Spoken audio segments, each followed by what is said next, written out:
di Ceurace tengoh, yaitu di Desa Pantan Kabu, Kecamatan Panga, Kabupaten Aceh Jaya. Nah, di sini terdapat air terjun yang masih sangat alami, belum banyak diketahui oleh orang.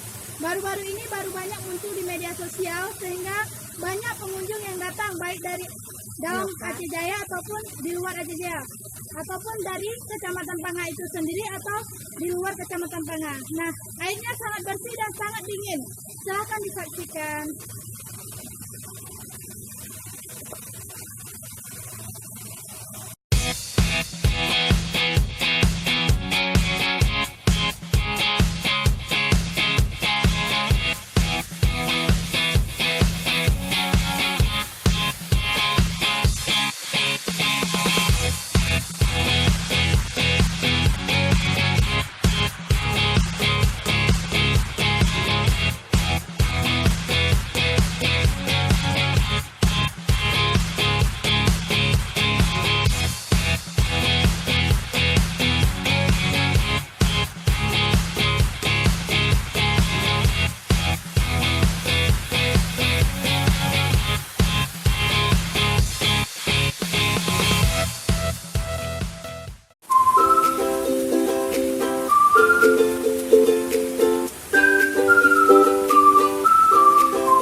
baru ke sini, baru pertama kali melihat air terjun yang ada di Ceurace tengoh. Jadi boleh saya tanya sedikit? Jadi ibu asli orang di sini? Oh, asli orang di sini. Jadi saya ingin tahu, air terjun di sini kan sudah banyak diketahui oleh orang sehingga banyak datang. Nah, ibu mengetahui sedalam mana air terjunnya sehingga orang tertarik untuk datang kemari. 2 meter. Jadi itu bagaimana perasaannya berada di salah satu kampung yang didatangi oleh orang-orang untuk menyaksikan air terjunnya? Senang sini, bisa para wisata bisa ke sini tiap hari di tempat ini tempat untuk orang berkebun sini. Jadi pesan-pesan ibu bagaimana untuk kedepannya bagi para pengunjung yang datang di sini? Para pengunjung di sini pesan ibu yang buang sampah sembarangan. Apabila ada sampah dicuci dan dibuang pada tempatnya. Itu dikumpulin atau dijaga bersama. Begitu Bu ya. Itu harapan ibu kedepannya supaya para pengunjung agar tidak membuang sampah sembarangan lagi. Baik Bu, terima kasih.